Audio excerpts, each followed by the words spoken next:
Well, welcome back to my channel. It is a beautiful spring day and I'm enjoying every second of this sunshine. Today I have a bit of a repair project. I have a Reolink GO PT that has some damage. I'm going to show you what I think happened. I'm going to show you what I'm going to plan to do to fix it and maybe do an upgrade while I'm at it. Let's get into it.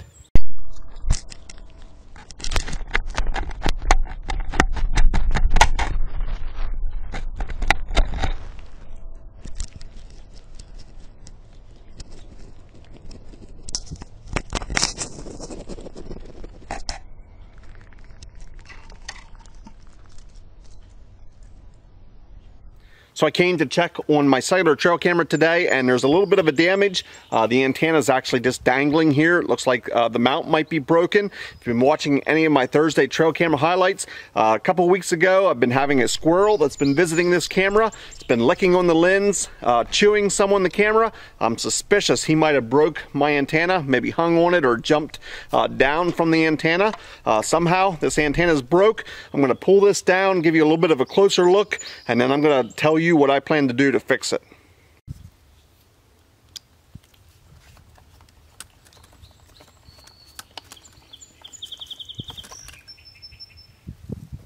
So before I get into the actual damage and the repairs that I'm going to do, I wanted to tell you a little bit about this Reolink GO PT. This is by far my absolute favorite cellular trail camera. Now this camera is probably designed to be a security camera, but this runs off of cellular data, which makes it perfect for mounting it in remote locations. You might have a off-grid cabin or a cabin that when you leave you don't have electricity or you shut the electricity off. This camera does not need Wi-Fi and it does not need power. It has a built-in lithium-ion battery and it comes with a solar panel which helps keep it charged up, so it's great for remote locations. But what makes it great for a trail camera, it has a smart Pir sensor. This camera starts recording a video when it senses motion and it does not quit recording until that motion has left. That is very unique and I don't know of any other cellular trail camera that can do that anywhere. Now this camera then immediately sends you a notification within seconds of the activity, and that gives you the option you can log in and watch the activity live. If it's still going on, let's say there's a deer to scrape, it sends you an alert within 2 or 3 seconds. You can log in and actually watch that animal there. All the while it's recording the video and storing it to the SD card in the camera.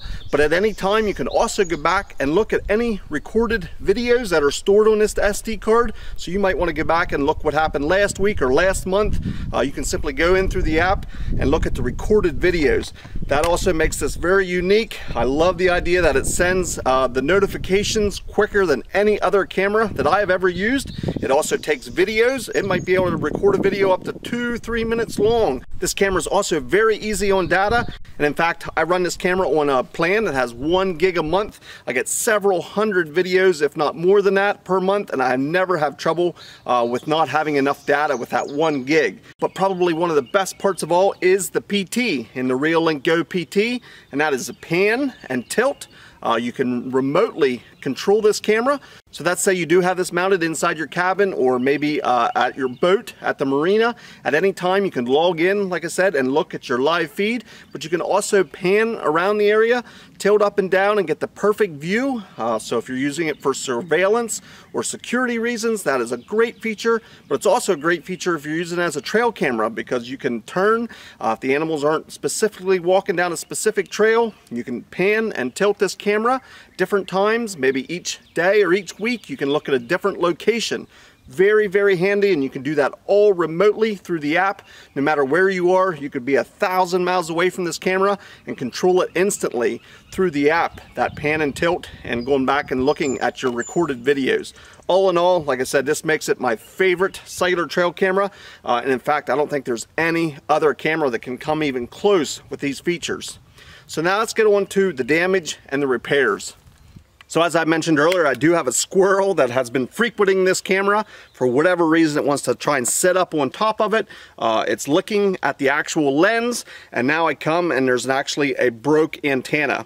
Now the actual cable inside the antenna still seems to be okay. The camera is still working. I have 4 out of the 5 bars still available, so the camera continued to working, and actually I had no idea that the antenna was broke until I physically came out to pull the SD card out of this camera. But obviously that's not how it belongs, so I want to fix this up and I'm going to update this antenna. So I got to digging online. I ended up at the Reolink website. I found out that this is an RP SMA connection. Now all those letters sound important. Actually RP stands for reverse polarity, so you have to have a reverse polarity antenna. And this SMA connection is a sub-miniature type A connection. So all that's important. There is also diameter size, because it actually fits kind of inside this little hole on the side of the camera. So you got to be mindful of that. I ended up with a magnetic type base antenna. The antenna I got actually comes with a 10-foot cable. I can remotely remove this antenna and get it 10 feet away from the camera in some places where I have my camera mounted in the woods, maybe trying to get a little bit better cell service. I can move this camera around and try and find the best location. I actually have a little bit of a galvanized angle iron that I made, but this angle will allow this base to mount really nicely.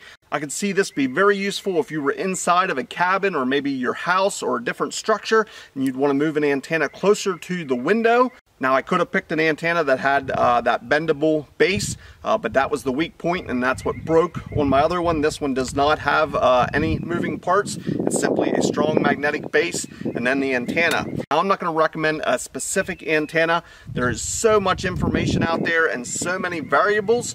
And actually when I was looking for the different gains on the antennas, I thought the higher the gain the better, but the more research I did, it's showing that maybe the lower the gain, the more straight up your signal's getting. So if you're in a mountainous area and you want to try and get the signal straight up over the mountain, maybe a lower gain is actually better. I always thought the higher the gain the better.